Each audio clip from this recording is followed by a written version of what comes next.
വിവാഹം കഴിഞ്ഞതുകൊണ്ട് എന്നിൽ നിന്ന് രക്ഷപ്പെട്ടു എന്ന് വിചാരിക്കണ്ട. നിനക്ക് മനുഷ്യരിൽ തന്നെയുള്ള വിശ്വാസം കളയുന്ന രീതിയിൽ ഞാൻ നിന്നെ കൈകാര്യം ചെയ്യും. ദീക്ഷയ്ക്കത് കേട്ടിരിക്കുകയല്ലാതെ വേറൊന്നും ചെയ്യാനില്ലായിരുന്നു. ഇനി അവിടെ ചെന്നിട്ട് എന്തെങ്കിലും നാടകങ്ങൾ കാണിക്കണ്ട. നിന്റെ ഭർത്താവ് വിക്രം എനിക്ക് കോൺട്രാക്ട് തരുന്നത് വരെ നിന്റെ കാരണത്താൽ എന്തെങ്കിലും സംഭവിച്ചാൽ പിന്നെ നീ ഒരു കാലത്തും നിന്റെ അമ്മയുടെ മുഖം കാണില്ല. അച്ഛന്റെ വാക്കുകൾ അവൾ കേട്ടു. ഇനി അച്ഛനും സ്റ്റെപ്പ് സിസ്റ്ററിനും ശേഷം അവളുടെ രണ്ടാനമ്മയുടെ ഊഴമാണ്. മോളെ, അവിടെ പോയാൽ ഞങ്ങളെ മറക്കണ്ട. നിനക്ക് ഭർത്താവിന്റെ വീടിന് എന്തെങ്കിലും കിട്ടിയാൽ ഉടനെ ഞങ്ങൾക്ക് അയക്കണം. അല്ലെങ്കിൽ വിവാഹത്തിന് ശേഷം എന്താ സംഭവിക്കാന്ന് നിനക്കറിയാലോ. വിവാഹത്തിന് ശേഷം ദീക്ഷ തന്റെ ഭർത്താവ് വിക്രമിന്റെ മുറിയിലേക്ക് പോയി. അവിടെ ഇരുട്ടായിരുന്നു. വിക്രം റെഡ് ലൈറ്റിൽ കിടക്കയിൽ കിടക്കുകയായിരുന്നു. അവന്റെ മുഖം കണ്ടപ്പോൾ ദീക്ഷ ഞെട്ടി. അവന്റെ മുഖം വളരെ ഹാൻസം ആയിരുന്നു. ആളുകൾ പറഞ്ഞതിന്റെ നേരെ വിപരീതം. അവൻ കുറച്ച് പേപ്പേഴ്സ് ദീക്ഷയ്ക്ക് നൽകി. അതുകണ്ട് ദീക്ഷ അതിശയിച്ചു. നിങ്ങൾ? അതെ, ഇതാണ് എന്റെ യഥാർത്ഥ മുഖം. എനിക്കെന്റെ കാലിൽ നിൽക്കാനും കഴിയൂ. ഇതെല്ലാം നോക്കിയിട്ട് ഒപ്പുവെക്കൂ. എന്താണിത്? നമ്മുടെ വിവാഹം 100 ദിവസത്തേക്കുള്ള ഒരു കോൺട്രാക്റ്റ് ആണ്. വിവാഹ കോൺട്രാക്റ്റോ? എനിക്കൊന്നും മനസ്സിലായില്ല. അതെ, ഇതിൽ അങ്ങനെ അത്ഭുതപ്പെടേണ്ട കാര്യമില്ല. നിനക്കും അറിയാം, നീ എന്നെ വിവാഹം കഴിച്ചത് പ്രണയം കൊണ്ടല്ല. ഞാനും അതുപോലെ തന്നെ. അതിനാൽ ഈ കോൺട്രാക്റ്റിൽ ഒപ്പുവെക്കുന്നതിൽ നിനക്ക് പ്രയാസമുണ്ടാവേണ്ടതില്ല. കൂടാതെ ഭയപ്പെടണ്ട. കോൺട്രാക്ട് തീർന്ന ഉടൻ നിനക്ക് ബാക്കി ജീവിതം സുഖത്തോടെ ജീവിക്കാൻ ആവശ്യമുള്ള പണം ഞാൻ തരും. നീ എന്തിനാണിത് ചെയ്യുന്നത്? നിന്റെ ഈ ചോദ്യത്തിന് ഞാൻ ഉത്തരം പറയില്ല. പിന്നെ നീ എന്നെക്കുറിച്ച് കേട്ടതെല്ലാം ശരിയാണ്. എന്നെ വ്യക്തിയായി മനസ്സിലാകാത്തവർ ഈ ലോകത്ത് കൂടുതൽ ദിവസം നിലനിൽക്കില്ല. Just sign this. നീ എന്നെ ഭയപ്പെടുത്താൻ ശ്രമിക്കുകയാണല്ലേ? അതിനൊന്നും ആവശ്യമില്ല. നിനക്ക് വേണ്ടതൊരു ഒപ്പല്ലേ? അത് ഞാൻ തരാം. പക്ഷേ ഭയന്നിട്ടല്ല, എന്റെ ഇഷ്ടപ്രകാരമാണ്. നീ പറഞ്ഞത് ശരിയാണ്. ഞാനും നിന്നെ വിവാഹം കഴിക്കാൻ ആഗ്രഹിച്ചിട്ടില്ല. പക്ഷേ ഈ ബന്ധം വന്നപ്പോൾ ഞാൻ ഓക്കെ പറയേണ്ടി വന്നു. വിവാഹം കഴിക്കേണ്ടി വന്നു. അതിന് നീ എനിക്ക് പണം നൽകേണ്ട ആവശ്യമില്ല. എന്നെ നോക്കാൻ എനിക്കറിയാം. അത് നീ നോക്കേണ്ട കാര്യമില്ല. പിറ്റേന്ന് രാവിലെ ദീക്ഷയെ വിവാഹ ചടങ്ങുകൾക്കായി വിക്രമിന്റെ അമ്മ ഇന്ദിര അവളുടെ വീട്ടിലേക്ക് അയച്ചു. ഹലോ രാഘവ്, നിന്റെ ദീക്ഷ വരുന്നുണ്ട്. ഒറ്റയ്ക്ക് ചടങ്ങുകൾ ചെയ്യാനായി. ഇത് നിനക്ക് നല്ലൊരവസരമാണ്. ദീക്ഷ മുറിയിലെത്തിയപ്പോൾ അവളുടെ കാലിനടിയിൽ ഭൂമി ഒലിച്ചു പോകുന്നത് പോലെ തോന്നി. രാഘവ്, നീ ആരാണെന്നറിയാതെ ആരോ രാഘവിന്റെ തലയ്ക്ക് പിന്നിൽ നിന്ന് ഭയങ്കരമായി അടിച്ചു. അത് മറ്റാരുമായിരുന്നില്ല, വീൽചെയറിൽ ഇരിക്കുകയായിരുന്ന വിക്രം തന്നെയായിരുന്നു. അവൻ രാഘവിൽ നിന്ന് ദീക്ഷയെ രക്ഷപ്പെടുത്തി അവളെ തിരിച്ചു വീട്ടിൽ കൊണ്ടുവന്നു. പക്ഷേ ദീക്ഷ വിക്രമിന്റെ ബെഡ്റൂമിലേക്ക് പോകാൻ തുടങ്ങുമ്പോൾ വിക്രമിന്റെ വിശ്വസ്തനായ മധു അവളെ തടഞ്ഞു. നീ അകത്തേക്ക് പോകരുത്. അത് മുകളിൽ നിന്നുള്ള ഉത്തരവാണ്. ഇനി ഒരിക്കലും അതേ മുറിയിലേക്ക് പോകാൻ പാടില്ലെന്ന് കേട്ടപ്പോൾ ദീക്ഷയുടെ കോപത്തിന് അതിരില്ലാതായി. അവൾ തടയാനാകാതെ കർശനമായ ശബ്ദത്തിൽ പറഞ്ഞു, ശരി, ഞാൻ പോകുന്നില്ല. ഇത്രയും ക്രൂരനായ അയാളുടെ കൂടെ ഒരേ മുറിയിൽ താമസിക്കാൻ എനിക്കും താല്പര്യമില്ല. പക്ഷേ ഇവിടെയല്ലെങ്കിൽ വേറെ ഏത് മുറിയിലാണ് ഞാൻ താമസിക്കുക? ഇതിനുശേഷം മധു ദീക്ഷയെ ഒരു വലിയ ബെഡ്റൂമിലേക്ക് കൊണ്ടുപോയി. ആ മുറി വളരെ മനോഹരമായി അലങ്കരിച്ചിരുന്നു.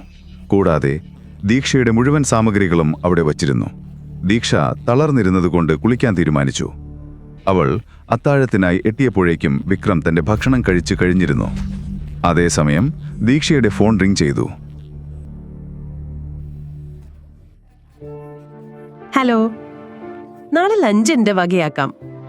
എന്താ വിശേഷിച്ച്? ഡാ, എനിക്ക് നാട്ടിലെ കുറച്ച് ഭൂമിയുണ്ടായിരുന്നു. അത് വിറ്റ് നല്ല കാശ് കിട്ടി. നീ എന്റെ നല്ല ഫ്രണ്ടാണ്. എപ്പോ നാളത്തെ ലഞ്ച് നിന്റെ കൂടെ ആക്കാന്ന് കരുതി. ഓക്കേ, ഞാൻ വരാം. ശ്യാമിനെ വിളിക്കട്ടെ? നിനക്കെന്താ വട്ടായോ? എനിക്കല്ല, നിനക്കാണ് വട്ട്. നിനക്കറിയാലോ അവൻ എത്ര കാലമായിട്ട് നിന്നെ സ്നേഹിക്കുന്നുണ്ടെന്ന്. ഇപ്പൊ ഞാൻ വിവാഹിതയാണ്. അതെനിക്കറിയാം. അത് നിന്റെ ഇഷ്ടത്തിലല്ല നടന്നതെന്നും ദിയയ്ക്ക് വന്ന ആലോചന നിന്റെ മേൽ കെട്ടിവെച്ചതാണെന്നും ഒക്കെ എനിക്കറിയാം. നോക്ക്, നീ ശ്യാമിനെ വിളിച്ചോ, പക്ഷെ ഞാൻ വരില്ല. നിങ്ങൾ രണ്ടുപേരും തന്നെ കഴിച്ചാ മതി. നിനക്ക് സങ്കടായോ? ശരി, ശ്യാം വേണ്ട, നീയും ഞാനും മാത്രം. നാളെ ഹൗസ് ഓഫ് ഇറ്റാലിയൻസ് 1 മണിക്ക്. ഓക്കെ? ഓക്കെ, ശരി. പിറ്റേന്ന് കൃത്യം 1 മണിക്ക് ദീക്ഷ ഹൗസ് ഓഫ് ഇറ്റാലിയൻസ് എന്ന റെസ്റ്റോറന്റിലെത്തി. ശാലിനി അവളെ അവരുടെ റിസർവ് ചെയ്ത ടേബിളിലേക്ക് കൊണ്ടുപോയി. അവിടെ ഇരുന്നിരുന്ന പ്രണയ ജോഡികളെ കണ്ട ദീക്ഷയ്ക്ക് ദേഷ്യം വന്നു. നിങ്ങളുടെ കഴിഞ്ഞെങ്കിൽ ഒന്ന് എണീക്കൂ, ഇപ്പം ഞങ്ങൾക്ക് റിസർവേഷനുള്ള ടൈമാണ്. ഇത് കേട്ട് ആ കപ്പിൾ അവളുടെ അടുത്തേക്ക് തിരിഞ്ഞു. പക്ഷേ ദീക്ഷ അവരുടെ മുഖം കണ്ടപ്പോൾ ഞെട്ടി. പ്രണവ്, നിഖില, നിങ്ങളോ? ഹാ, അതെ. എന്താ അതിൽ ഇത്ര ഞെട്ടാനുള്ളത്? ഞങ്ങൾ എല്ലാ വീക്കും ഇവിടെ വരാറുണ്ട്. പക്ഷെ നീ എങ്ങനെ ഇവിടെ വന്നത്? ഇതൊന്നും നിനക്ക് താങ്ങില്ലല്ലോ മോളെ. നിഖില ദീക്ഷയുടെ കസിനാണ്. പ്രണവ് ദീക്ഷയുടെ ആദ്യ പ്രണയവും. അവരുടെ എൻഗേജ്മെന്റിന്റെ തലേ ദിവസമാണ് ദീക്ഷ പ്രണവിനെ നിഖിലയോടൊപ്പം കണ്ടത്. അങ്ങനെ അവൾ ആ എൻഗേജ്മെന്റ് വേണ്ടെന്ന് വെച്ചു. അതിനുശേഷമാണ് ഇവർ രണ്ടുപേരും ഒന്നിച്ചത്. നീ സ്വന്തം നിലപാടും മര്യാദയും നോക്കിയാൽ മതി, മറ്റുള്ളവരുടേതല്ല. നിങ്ങളുടെ കഴിഞ്ഞെങ്കിൽ പെട്ടെന്ന് ഇവിടുന്ന് സ്ഥലം വിട്ടോ. This is our table. ഇത് ഞങ്ങൾ റിസർവ് ചെയ്തതാണ്. മാനേജർ നിഖിലയോടും പ്രണവിനോടും ടേബിൾ ഒഴിയാൻ ആവശ്യപ്പെട്ടു. പ്രണവ് ദേഷ്യത്തോട് പറഞ്ഞു, ഞാനോ? എന്നോടാണോ നിങ്ങൾ പോകാൻ പറയുന്നത്? ഞാനിവിടെ മാസത്തിൽ 10-ലധികം തവണ വരാറുമുണ്ട്, ലക്ഷങ്ങൾ ചിലവാക്കാറുമുണ്ട്. അതൊക്കെ ഞാൻ നിർത്തണോ? അത്തരമൊരു കസ്റ്റമറിനെ നഷ്ടപ്പെടുത്താൻ മാനേജറിന് തോന്നിയില്ല. മാഡം, ഇങ്ങോട്ട് വരൂ. ഞാൻ നിങ്ങൾക്ക് അതിനേക്കാൾ മികച്ച ടേബിൾ കാണിച്ചു തരാം. ഇതാണ് ഞങ്ങൾ ബുക്ക് ചെയ്ത ടേബിൾ. ഞങ്ങൾക്ക് ഇവിടെ തന്നെ ഇരിക്കണം. നിങ്ങൾ നീതിയോടൊപ്പമാണ് നിൽക്കേണ്ടത്. ഇത് ഞങ്ങൾ മുൻകൂർ ബുക്ക് ചെയ്ത ടേബിളാണ്. ഇവർക്ക് വേറെ ടേബിൾ അറേഞ്ച് ചെയ്ത് കൊടുത്തോളൂ. നിങ്ങൾക്ക് മനസ്സിലാകില്ലേ? എന്ന് വെച്ചാൽ കാണിച്ചു തരാം എങ്ങനെയെന്ന്. സെക്യൂരിറ്റി ശാലിനിയെയും ദീക്ഷയെയും പുറത്താക്കാനായി സമീപിക്കുന്നതിന് മുൻപേ ഒരാൾ കനത്ത ശബ്ദത്തിൽ ചോദിച്ചു, എന്താണ് ഇവിടെ നടക്കുന്നത്? അയാളെ കണ്ട ദീക്ഷ ഞെട്ടി. ആ ശബ്ദം വിക്രത്തിൻ്റെതായിരുന്നു. അവനോടൊപ്പം നിൽക്കുന്നത് അവളുടെ സഹോദരി ദിയയായിരുന്നു. വിക്രം മാനേജറിനെ വിളിച്ചു. അയാൾ വിക്രമിന്റെ ശബ്ദം കേട്ട് പേടിച്ച് വിറച്ചിരിക്കുകയായിരുന്നു. അതേസമയം ദിയ പറഞ്ഞ കാര്യം കേട്ട ദീക്ഷ ഞെട്ടിപ്പോയി. വിക്രം എന്ന പേരിനു പകരം ദിയ വിളിച്ചത് മിഥുൻ എന്നതാണ് ദീക്ഷയെ ഞെട്ടിച്ചത്. അവൻ അവിടെയുള്ള വെയിറ്ററിനെ വിളിച്ചു പറഞ്ഞു, ഇന്നു മുതൽ നീയാണ് ഇവിടുത്തെ മാനേജർ. ഇവിടെ നിയമങ്ങൾ എല്ലാവർക്കും ഒരേപോലെയാണ്. അതിന്റെ പിന്നാലെ വിക്രം ദിയയെ കൂട്ടിക്കൊണ്ട് VIP ഏരിയയിലേക്ക് പോയി. ശേഷം പ്രണവും നിഖിലയും ഒഴിഞ്ഞ ടേബിളിൽ ശാലിനിയും ദീക്ഷയും ഭക്ഷണം കഴിക്കാനിരുന്നു. പക്ഷേ നിഖിലയും പ്രണവും അപ്പോഴും പുറത്തുപോയില്ല. പ്രണവിന് പിന്നിൽ നിന്നും ആഞ്ഞൊരടി കിട്ടി. തല്ലിന്റെ ആഘാതം കാരണം അവൻ നിലത്തേക്ക് വീണു. അവനെ അടിച്ചത് വിക്രമായിരുന്നു. അവൻ കൂടുതൽ അടിക്കാൻ ശ്രമിച്ചപ്പോൾ ദീക്ഷ വിക്രത്തിന്റെ കൈ പിടിച്ചു. വിക്രം അമ്പരന്ന് നിന്നു. അതൊരു അവസരമായെടുത്ത് പ്രണവ് അവിടെ നിന്ന് ഓടിപ്പോയി. നിന്റെ സഹോദരിയുടെ ബോയ്ഫ്രണ്ടിനൊപ്പം ഇങ്ങനെയൊക്കെ ചെയ്യാൻ നിനക്ക് നാണമില്ലേ? ഇനിയും ഇതിന് ചുറ്റി നടന്നാൽ അത് റെക്കോർഡ് ചെയ്ത് ഞാൻ നിന്റെ ഭർത്താവിന് അയച്ചു കൊടുക്കും. മനസ്സിലായോ? ഇത് കണ്ട ദിയയ്ക്ക് ദേഷ്യവും അസൂയയും വന്നു. ദീക്ഷ ചെയ്തതിനെ വിക്രം പ്രതികരിക്കാത്തത് അവളെ ഭയപ്പെടുത്തുകയും ചെയ്തു. ഇതെന്താ, മിഥുനും ഇവളുടെ ചതിയിൽ കുടുങ്ങിയോ? ഇല്ല. എന്ത് തന്നെ ആയാലും അത് സംഭവിക്കാൻ ഞാൻ അനുവദിക്കില്ല. ഇനി അങ്ങനെയായി പോയാൽ എനിക്ക് ബോയ്ഫ്രണ്ടും ആഡംബര ജീവിതവും ഒക്കെ നഷ്ടമാകും. മാത്രമല്ല, ആ രാത്രി ഞാൻ ആ റൂമിൽ ഇല്ലായിരുന്നെന്ന് ദീക്ഷ മിഥുനോട് പറഞ്ഞു കൊടുക്കും. അതെങ്ങാനും മിഥുൻ അറിഞ്ഞാൽ അവൻ എനിക്ക് തരുന്ന ശിക്ഷ മരണത്തേക്കാൾ ഭയാനകമായിരിക്കും. കാരണം ആ ദിവസം താനായിരുന്നു അവന്റെ കൂടെ ഹോട്ടൽ ഇംപീരിയലിൽ ഉണ്ടായിരുന്നതെന്ന് ഞാൻ തന്നെയാണ് അവനോട് പറഞ്ഞത്. ആ രാത്രിയിൽ ദീക്ഷയും വിക്രമും പോയ ശേഷമാണ് അവൾ അവിടെ എത്തിയിരുന്നത്. അപ്പോഴാണ് അവൾക്ക് വളരെ വിലപിടിപ്പുള്ള വിക്രമിന്റെ ആ മോതിരം അവിടെ നിന്ന് കിട്ടിയത്. അവളുടെ ജീവിതത്തിൽ ഇത്രയും വിലയേറിയതൊന്നും അവൾ കണ്ടിട്ടുണ്ടായിരുന്നില്ല. ഈ റിങ് ഇത് എവിടെ നിന്നാണ് കിട്ടിയത്? ഇത് വലിയ വിലയുള്ളതായിരിക്കും. ഇതെനിക്ക് എന്റെ ബോയ്ഫ്രണ്ട് തന്നതാണ്. എപ്പോഴെങ്കിലും എനിക്ക് ആവശ്യമുണ്ടെങ്കിൽ ഇത് വിറ്റാൻ സമ്പന്നമായി ജീവിക്കാമെന്നും പറഞ്ഞു. എങ്കിൽ പറഞ്ഞോളൂ, എത്ര വില കിട്ടും ഇതിന്? ദിയ കൃത്യതയോടെ തന്നെ അയാൾ അത് വിശ്വസിക്കുമെന്ന് കരുതി പറഞ്ഞു. കടക്കാരൻ അവൾ പറഞ്ഞതൊന്നും വിശ്വസിച്ചില്ല. അയാൾ അവളെ സംശയത്തോടെ നോക്കി. അവളിത് കട്ടെടുത്ത് വന്നതാണെന്ന് അയാൾക്ക് മനസ്സിലായി. ഭയം പതിയെ അവളിലേക്ക് പടർന്നു. അയാളിനി പോലീസിനെ വിളിക്കുമോ? അവൾ ചിന്തിച്ചു. അങ്ങനെ എങ്ങാനും നടന്നാൽ അതാണ് അവളുടെ അന്ത്യം. പേടിച്ച് അവൾ പെട്ടെന്ന് റിംഗ് തട്ടിയെടുത്തു. അല്ലെങ്കിൽ വേണ്ട, നിങ്ങളുടെ കടയ്ക്ക് ഇതിന്റെ വില തരാൻ കഴിയില്ലെന്ന് തോന്നുന്നു. ഞാൻ വേറെ എവിടെയെങ്കിലും പോകാം. അവൾ അവിടെ നിന്ന് വേഗത്തിൽ ഇറങ്ങി നടന്നു. പക്ഷേ കടക്കാരൻ അപ്പോഴേക്കും പോലീസിനെ വിളിച്ചിട്ടുണ്ടെന്ന് അവൾക്ക് ഉറപ്പായിരുന്നു. അവൾ ഓട്ടോയിൽ കയറാൻ നോക്കിയതിനിടയിലാണ് ഒരു കിടിലൻ കാറ് അവളുടെ വഴി തടഞ്ഞു. അകത്തുനിന്ന് ക്ലാസി ഡ്രസ് ധരിച്ചൊരു സ്ത്രീ പുറത്തിറങ്ങി.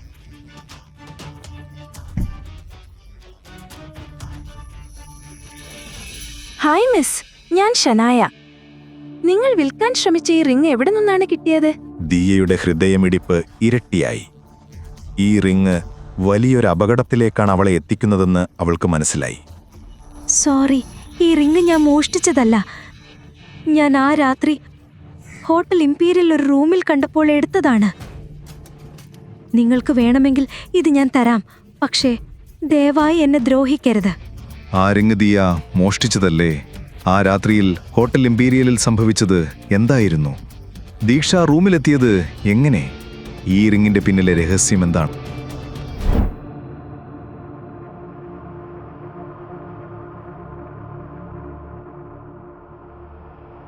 വാ, ഇവിടെ ഇരി. അതേസമയം ദീക്ഷ കൃഷ്ണകുമാറിൻ്റെ അടുത്ത് ശാന്തമായിരുന്നു. അമ്മയെ കണ്ടെത്തുന്നതുവരെ അവനെ സഹിക്കേണ്ടി വരുമെന്ന് അവർക്കറിയാമായിരുന്നു. അതുകൊണ്ട് തന്നെ തിരിച്ചൊന്നും പറയാതെ അവൾ കാറിൽ കയറി. ഒരു ചിതാഭസ്മം അവളെ കാണിച്ചു. അത് കണ്ട ദീക്ഷയുടെ മുഖം പെട്ടെന്ന് വിളറി വെളുത്തു. ഞാൻ പറയുന്നത് ചെയ്യില്ലെങ്കിൽ ഈ ചിതാഭസ്മം നിന്റെ അടുത്തത് അമ്മയുടേതായിരിക്കും. തന്റെ കാര്യം നടക്കാൻ അവളോട് ഇത്രയും പറഞ്ഞാൽ മതിയെന്ന് അയാൾക്കറിയാമായിരുന്നു. നിങ്ങൾ പറഞ്ഞ പ്രകാരം ഞാൻ വിവാഹം കഴിച്ചു. ഇനിയും എന്താണ് നിങ്ങൾക്ക് വേണ്ടത്? നിന്റെ ഭർത്താവിനോട് പറയണം, നിന്നെ ആക്രമിച്ച ഗുണ്ടകളെ കണ്ടെത്താൻ എനിക്ക് നൽകിയ 24 മണിക്കൂറിന്റെ സമയം കഴിഞ്ഞു. എനിക്കവരെ കണ്ടെത്താൻ കഴിഞ്ഞില്ല. ഇപ്പോൾ എനിക്ക് ഭയമാകുന്നു. അവൻ എൻ്റെ നേരെ നടപടിയെടുക്കും. ഈ വിഷയം ഇവിടെ നിർത്താൻ പറയണം അവനോട്. അല്ലെങ്കിലും നിനക്കൊന്നും സംഭവിച്ചിട്ടൊന്നും ഇല്ലല്ലോ. എന്തുതന്നെയായാലും ദീക്ഷയ്ക്ക് തന്റെ അമ്മയെ സംരക്ഷിക്കേണ്ടത് അനിവാര്യമായിരുന്നു. ഈ ലോകത്തിൽ അവളുടെ സ്വന്തമായുള്ള ഒരേ ഒരാൾ അമ്മ. നിന്റെ അമ്മയെ സുരക്ഷിതമായി വേണമെങ്കിൽ ഞാൻ പറയുന്നത് പോലെ തന്നെ നീ ചെയ്യണം. അതിനാൽ കൃഷ്ണകുമാർ പറയുന്നതിന് പുറത്തേക്ക് വഴിയുണ്ടായിരുന്നില്ല. മനസ്സു കലങ്ങി ദീക്ഷ വിക്രമിനോട് കാര്യം അവതരിപ്പിക്കാൻ പെട്ടെന്ന് വീട്ടിലേക്കെത്തി.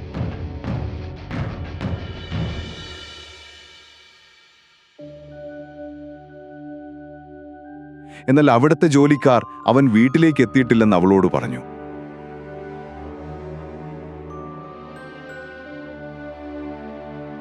വിവാഹം കഴിഞ്ഞ് 2 ദിവസമായിരുന്നു. എന്നാൽ ഇപ്പോഴും ദീക്ഷയുടെ കയ്യിൽ അവന്റെ ഫോൺ നമ്പർ ഉണ്ടായിരുന്നില്ല. അവൾ ജോലിക്കാരോട് ചോദിച്ചപ്പോൾ അവരുടെ കയ്യിലും നമ്പറില്ലായിരുന്നു. അപ്പോഴവൾ അവന്റെ വിശ്വസ്തനായ മധുവിനെ കുറിച്ചോർത്തു. അവന്റെ കയ്യിൽ തീർച്ചയായും നമ്പർ ഉണ്ടാവും. എന്നാൽ മധുവും വന്ന് വീട്ടിലില്ലെന്ന് അവർ പറഞ്ഞു.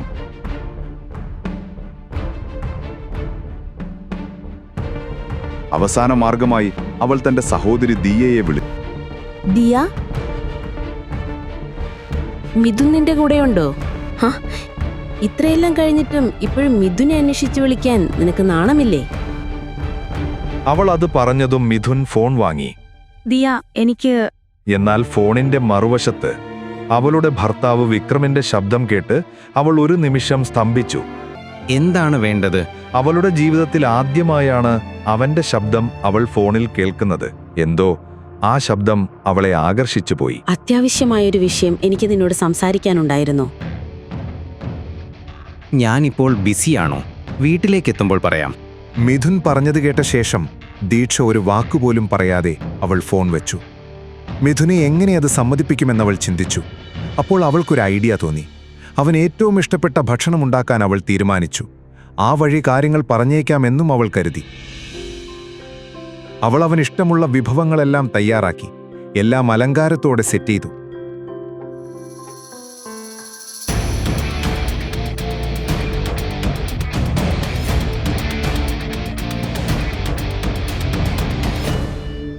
മിഥുൻ വീട്ടിലെത്തിയപ്പോൾ അതിന്റെ മണം അദ്ദേഹത്തെ വല്ലാതെ കൊതിപ്പിച്ചു. ഇതാരാണ് പാചകം ചെയ്തത്?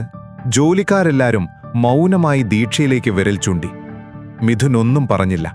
അവൻ പെട്ടെന്ന് ഫ്രഷായിരുന്നു ഭക്ഷണം കഴിച്ചു. അനേകം ദിവസങ്ങൾക്ക് ശേഷം അവന് വീട്ടിലുണ്ടാക്കുന്ന സ്നേഹപൂർണമായ ഭക്ഷണത്തിന്റെ സുഖം അനുഭവപ്പെട്ടു. അപ്പോൾ ദീക്ഷയുടെ ഫോൺ കാൾ ഓർമ്മ വന്നു.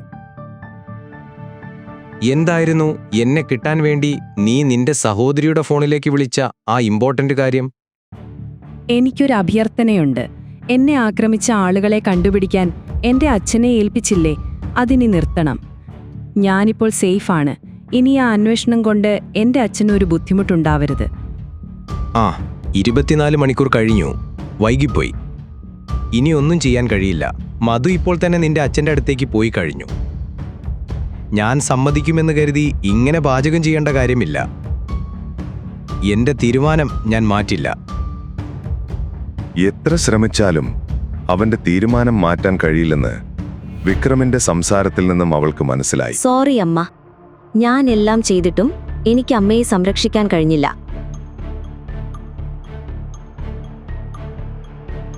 ഒരു രാത്രി ഇങ്ങനെ പാചകം ചെയ്താൽ കാര്യമില്ല. അടുത്ത 30 ദിവസം ഇങ്ങനെ തന്നെ പാചകം ചെയ്താൽ നീ പറയുന്നത് ഞാൻ കേൾക്കാം. ഞാൻ അടുത്ത 30 ദിവസം ഭക്ഷണം ഒരുക്കാം. ഇല്ല, 2 മാസം, 4 മാസം, ആവശ്യമായെങ്കിൽ എന്റെ ജീവിതം മുഴുവൻ. അതു പറഞ്ഞിട്ട് ദീക്ഷ ഓർത്തുപോയി. അവരുടെ വിവാഹം 100 ദിവസത്തെ കരാറിന്റെ ഭാഗമായിരുന്നു. ദീക്ഷയുടെ വാക്കുകൾ കേട്ട മിഥുൻ ഉടൻ തന്നെ മധുവിനെ വിളിച്ച് കാര്യം പറഞ്ഞു. കൃഷ്ണകുമാരനെതിരെയുള്ള നീക്കം വേണ്ടെന്ന് പറഞ്ഞു. അവന്റെ വാക്ക് കേട്ട ദീക്ഷ സന്തോഷിച്ചു. അമ്മ ഇനി സുരക്ഷിതയായെന്ന് ഉറപ്പുവന്നു. വിക്രമിനോട് അവൾ ആകർഷിതയായി പോവുകയാണെന്ന് മനസ്സിലാക്കി അവൾ ദേഷ്യത്തോടെ അവിടെ നിന്നും പോയി.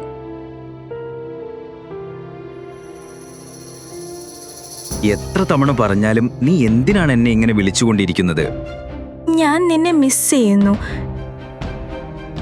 എനിക്കൊരു സുഖമില്ല. നിനക്കൊന്ന് വരാമോ? സുഖമില്ലെങ്കിൽ ഡോക്ടറെ കാണൂ. ഞാൻ എന്തിനാണ് വരുന്നത്? അവൻ വരില്ലെന്ന് ദിയക്കറിയാമായിരുന്നു. ഒടുവിൽ അവൾ പറഞ്ഞു, മിഥുൻ, നിനക്കോർമ്മയില്ലേ, എന്റെ ജീവൻ പണയപ്പെടുത്തിയാണ് അന്ന് നിന്നെ ഞാൻ രക്ഷിച്ചത്. അതിനുശേഷം എനിക്ക് എന്നും അസുഖമാണ്. വീണ്ടും വീണ്ടും പനി വരുന്നു. ഇന്നും പനിയുണ്ടെനിക്ക്. ദിയയുടെ ഈ വാക്കുകൾ കേട്ട് മിഥുൻ വേറെ വഴിയില്ലായിരുന്നു. അന്ന് അവളാണ് തന്റെ ജീവൻ രക്ഷിച്ചത് എന്ന വിശ്വാസം ഇപ്പോഴും അവനിലുണ്ടായിരുന്നു.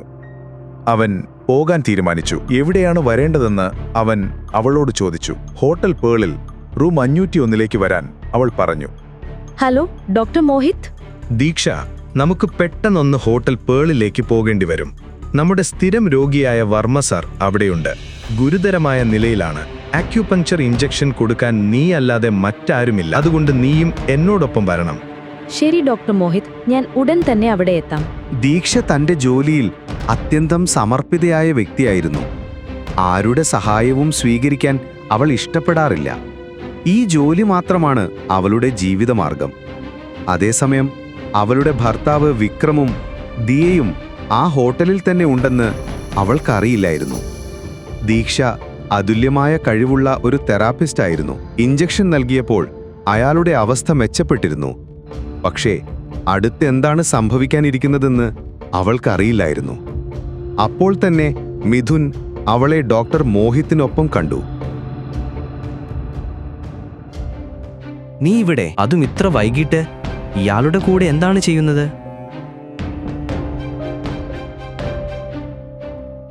എല്ലാവരും ഒരേ ഉദ്ദേശത്തോടെ അല്ല ഇവിടെ വരുന്നത്. ഞാൻ ജോലി കാര്യത്തിലാണ് വന്നത്. നീ കരുതുന്നത് പോലെയൊന്നുമല്ല. അവളുടെ മനസ്സ് തകർന്നുപോയി. ഏതാനും മണിക്കൂറുകൾക്ക് മുൻപ് അവൻ അവളുടെ കയ്യിൽ നിന്നുള്ള ഭക്ഷണം സന്തോഷത്തോടെ കഴിച്ചു. ഇപ്പോൾ അവൻ ദിയയോടൊപ്പം. ദീക്ഷയുടെ മനസ്സിൽ വിഷമവും കോപവും നിറഞ്ഞിരുന്നു. എന്നാൽ അതിനെക്കുറിച്ച് ചോദിക്കാൻ അവൾക്ക് അവകാശമില്ലെന്ന് അവൾ അറിയുകയും ചെയ്തു. ഡോക്ടർ മോഹിത്തും ദിയയും ഒറ്റ നിമിഷം ഒന്നും മനസ്സിലാവാതെ നിന്നു. മിഥുൻ ദീക്ഷയെക്കുറിച്ച് ഇങ്ങനെ വിഷമിക്കുന്നത് എന്തിന്? അവർക്കൊന്നും മനസ്സിലായില്ല. ഈ കഥ തുടർന്ന് കേൾക്കുന്നതിനായി ഇപ്പോൾ തന്നെ പോക്കറ്റ് FM ആപ്പ് ഇൻസ്റ്റാൾ ചെയ്യൂ. Link in description.